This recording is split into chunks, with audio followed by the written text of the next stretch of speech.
In every corner of the world, a story waits to be told. Tales of wonder, mystery, and adventure.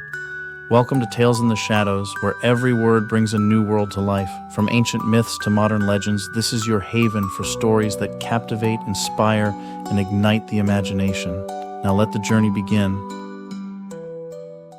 I've heard the stories about Wendigos, those twisted creatures lurking in the coldest, most desolate parts of the woods. But I never really believed in them. Not until I found myself face to face with one.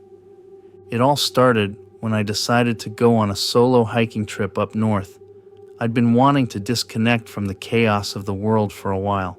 So when the opportunity presented itself, I packed my bag, grabbed my camera, and drove out to the wilderness. The trail was supposed to be remote, untouched by too many people, and perfect for someone looking for solitude. I didn't think much about the stories people had told me, about the disappearances, the strange cries heard echoing through the trees at night, the locals who warned me not to venture too far. But I wasn't one to be easily frightened. The first few days were peaceful. The woods were quiet, save for the rustling of leaves, the distant call of birds, and the crunch of snow beneath my boots. I took photos of the landscape, capturing the eerie beauty of the snow-covered trees, the frozen lakes, and the ever-thickening fog. But as night fell, the temperature dropped quickly, and a heaviness settled over the forest. That first night, I heard something strange, a low, throaty growl that echoed through the trees. It was a sound I'd never heard before, but I chalked it up to an animal, maybe a bear, moving through the woods.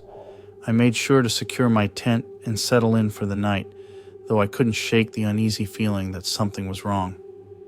The next morning, I packed up and continued my hike. The further I went, the more the forest seemed to close in around me. The trees grew thicker, the light dimmer, as though the sun itself couldn't quite make it through the canopy. I pushed forward, determined to reach a small cabin I had read about, where I planned to rest for the night before heading back. By midday, the weather began to change. The wind picked up, carrying with it an unnatural chill. It wasn't the kind of cold that made you shiver. It was the kind of cold that settled deep into your bones, the kind that made your breath catch in your throat. Something about the air felt wrong, like it was laced with something sinister. As I walked, the silence of the forest grew overwhelming. The birds had stopped singing. Even the wind had quieted, leaving an oppressive stillness in its wake. That's when I heard it again, the growl, but closer this time. My heart raced. I froze, scanning the trees around me.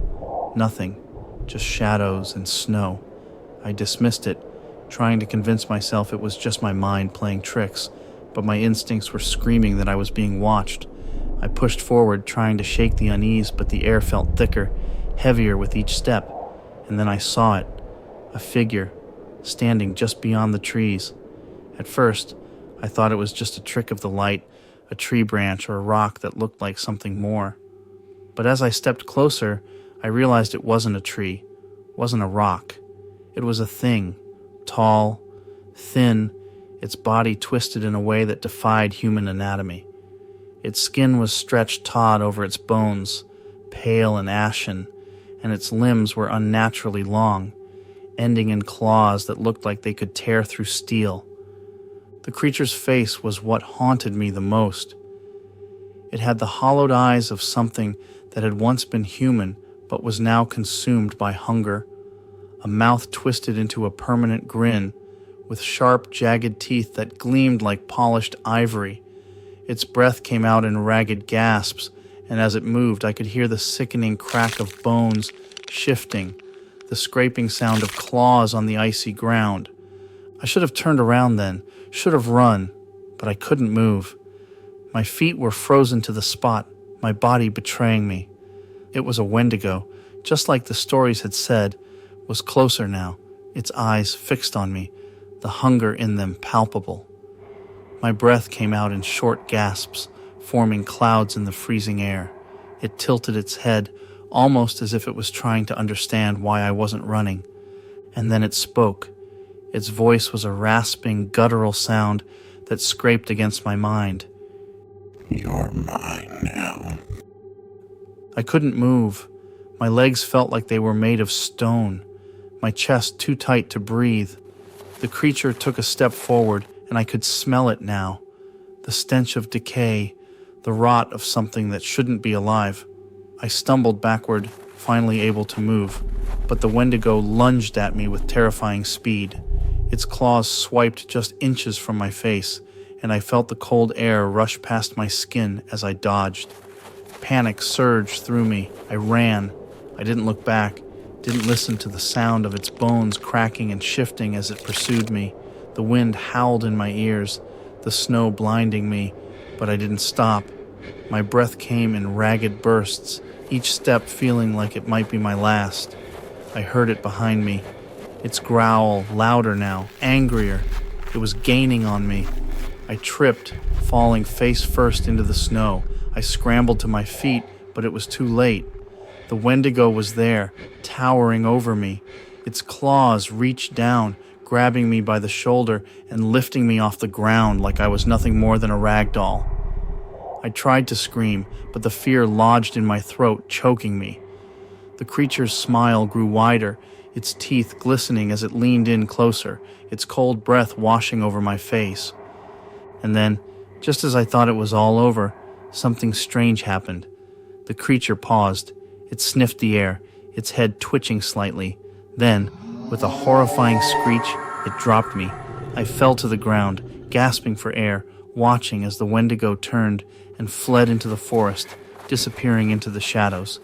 I didn't stay to wonder why. I didn't care. I ran, and I didn't stop until I reached the nearest town, my heart still pounding, my mind still reeling. The locals there didn't seem surprised when I told them what happened. They just nodded solemnly, as though they had seen it all before. I still don't know why the Wendigo let me go that night. Maybe it was just toying with me, or maybe it sensed something else. But I'll never forget the look in its eyes, the hunger that was more than just physical. It was the hunger of something ancient, something that had been waiting in the shadows for far too long. And as I sit here, telling this story, I can't shake the feeling that it's still out there, watching, waiting for the right moment to finish what it started. Thank you for journeying with us through Stories Untold. We hope these tales have sparked your imagination and ignited your sense of wonder.